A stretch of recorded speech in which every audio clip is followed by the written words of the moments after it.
I met a gypsy. So much of just the sessions that you're having with guys is just like really trying to ground them in like the right perspective and wanting the right things. Yeah, and based on some of their personality characteristics, some are going to lean very hard to anxiety, and then some are going to lean very hard to anger. And it's like, whoa, let's back that up because you're expending a lot of energy here. Mm. And it's like, you're not thinking about performance. Granted, I know they need to vent, they need to process it and get it out. But then it's like letting them do that and be able to reframe some situations, or just like let them go on a bender and just get it out. Mm.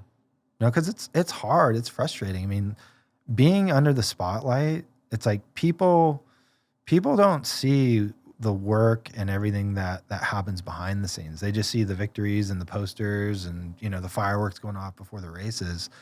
It's like they don't realize the other, 90% of what these people do. And they have personal lives. Mm. And no one knows what's going on with them. I mean, you've developed relationships and you have a lot of respect from the riders, and they let you in and you see it. And it's not as glamorous as people think. Dude, I just don't know. I just don't even know how they do the flying to 31 races. Like just before the racing or the training, like I would not be able to do that schedule to go to every single one of those events.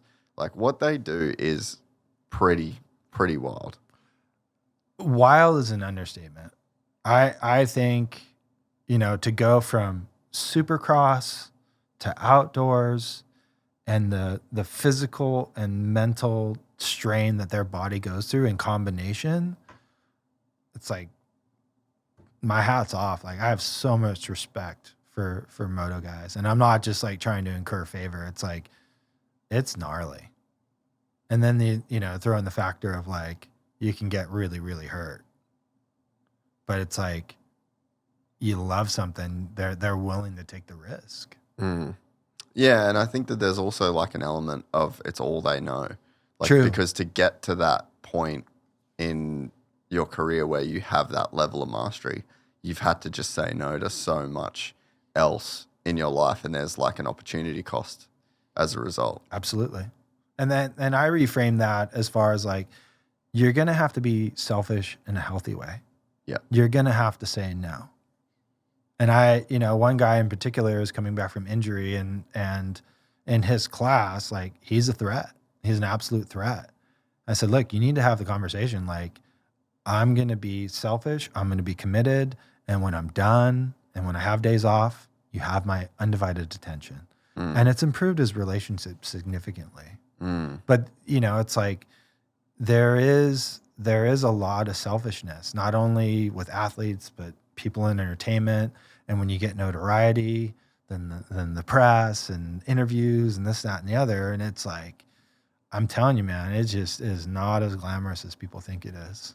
Yeah. Being in the spotlight and being under the microscope, it's brutal sometimes. And the really grounded and balanced and healthy people navigate it through it pretty darn well. And that's part of what I try and cultivate with people. Yeah. Yeah. So, couple things to like jump off there, I guess. Yeah, I think the selfishness thing.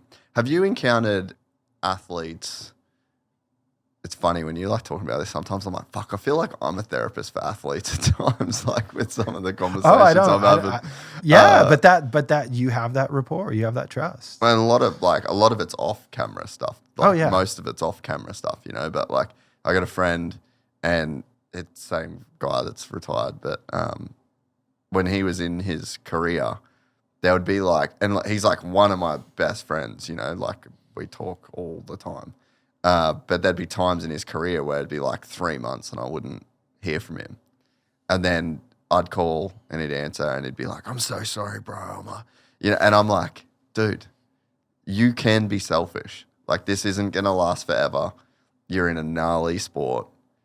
Just go in, all in. Yeah. Just be selfish. Like, athletes are athletes end up living in this weird reality where their selfishness is celebrated because that's what makes them results. great. Yeah, that's what makes them great. But I think they get fucked up when selfishness isn't their nature.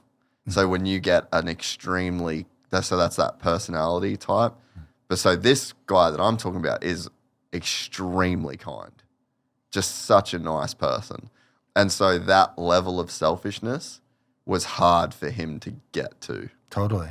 And I think that was like a very big struggle that he had throughout his career, was feeling like he was pushing other people away to like maintain that level of selfishness when everyone was just celebrating it, like, fucking do your thing, bro. Like get the dog, you know? Yeah. I mean, the one good thing about like Rob Machado, for instance, like he's an icon of the sport and a pipe master and all this, out and the other, but I know him as Rob and I see how other people look at him. And one time we were at an event down at Lower Trestles here, and we walked down together, and you know, I work with the WSL and I work with a bunch of the athletes and stuff, and so he got stopped, and there was a line of about 20 people, all wanting selfies and autographs, this, that, and the other, and like an hour and a half goes by, and he finally comes up to where I was, and he's like, "Oh man, I'm so sorry. I'm like, what are you talking about? Like, you're doing your job. Go be you. Like, be worried when people don't want your autograph. You know what I mean? Like, go do your job. That's what you get paid to do." But it's obviously like against his nature. Totally. Yeah. Totally. Yeah. And so your friend, that resonates with me. And then the other people where it really becomes problematic is like, based on family history and stuff, like there's this void, and that attention makes them feel good. And it's like, there's validation. Yeah. And it's just like that gets weird. If you enjoyed this content, please like and subscribe. And to listen to the full 3-hour podcast, search Gypsy Tales in your favorite podcast platform or click the link in the description below. Gypsy Gang.